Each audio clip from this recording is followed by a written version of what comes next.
60 years. 60 years of almost. 60 years of nearly. 60 years of a nation singing the same 3 words every summer, hoping this is finally the one. Atlanta. July the 15th. The stadium is a wall of noise, half of it white and red, half of it sky blue and white. England lead. Anthony Gordon has put the 3 Lions ahead, and for 55 minutes it has held. But this is Argentina. This is Messi. And everybody inside that stadium knows the ending to this story before it's written. They have seen it before. 86. 98. Late goals. Broken hearts.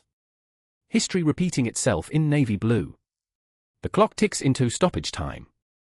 90 plus 2 minutes. Messi drifts to the touchline. The cross comes in. Lautaro Martinez rises at the back post, and in every version of this story England have ever lived through, this is where it ends.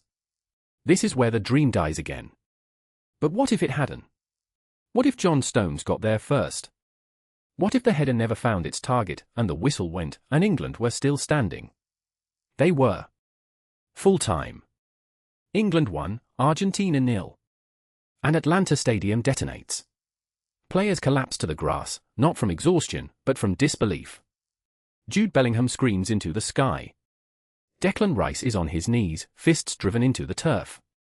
Thomas Tuchel sprints down the touchline into the arms of his coaching staff, a German manager about to make English history. Jordan Pickford turns to the crowd, arms out, and the sound that comes back is a sound England has not made in 60 years.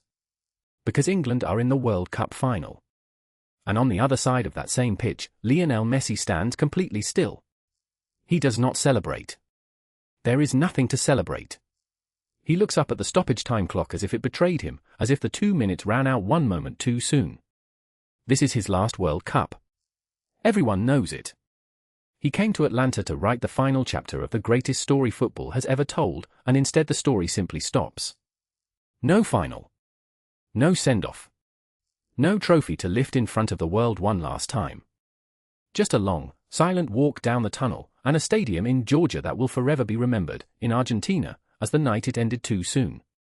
For days. That is all that stands between England and history.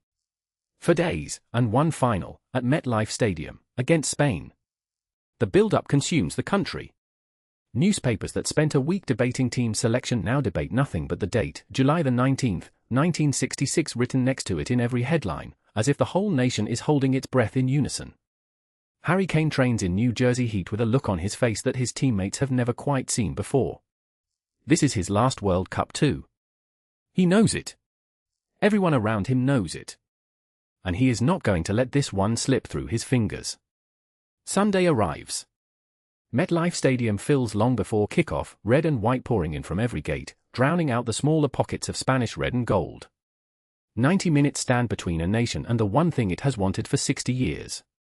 The game is tight. Spain control the ball the way Spain always do, patient, probing, unhurried. England absorb it, wave after wave, and wait. Then, deep into the second half, the moment arrives. The ball breaks to Harry Kane inside the box. One touch to set it. One strike, low and hard, past Unai Simon and into the corner of the net. MetLife Stadium turns white. Kane doesn't run. He simply stands there for a second, arms wide, eyes closed, as 60 years of history rush toward one single point on a football pitch in New Jersey. Then his teammates arrive and bury him in white shirts, and somewhere in the crowd, 10,000 miles from home, grown men are crying into flags they have carried since childhood. The final whistle blows. England, world champions. For the first time since 1966. The pitch becomes chaos. Bellingham lifts Kane onto his shoulders. Tuchel is swallowed by his own staff. Pickford stands under the crossbar he has protected all summer, looking up at the sky as if he still cannot quite believe it. And back in England, an entire country steps outside at once. Trafalgar Square becomes an ocean of white shirts. Flags hang from windows that have not seen one since Euro '96. An open-top bus is already being prepared for a parade nobody thought they would need to plan. It's coming home. It came home. It is already 3 in the morning, and nobody is asleep. Pubs that closed hours ago have reopened their doors. Streets are full of people in white shirts who were strangers 12 hours earlier and are now hugging like family. Someone starts singing, and within seconds a whole street is singing with them. It's coming home. Not as a joke this time. Not as an old song wheeled out every summer and buried again by September. This time, it sounds like a promise about to be kept. The consequences ripple outward for years. Kane, fresh off a colossal season with Bayern and now a World Cup winner, walks into that year's Ballon d'Or ceremony as the overwhelming favourite, the two trophies side by side telling a story no rival can match.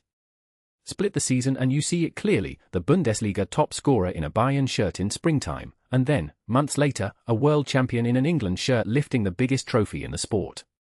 Two shirts. 1 year. One name written into history twice over.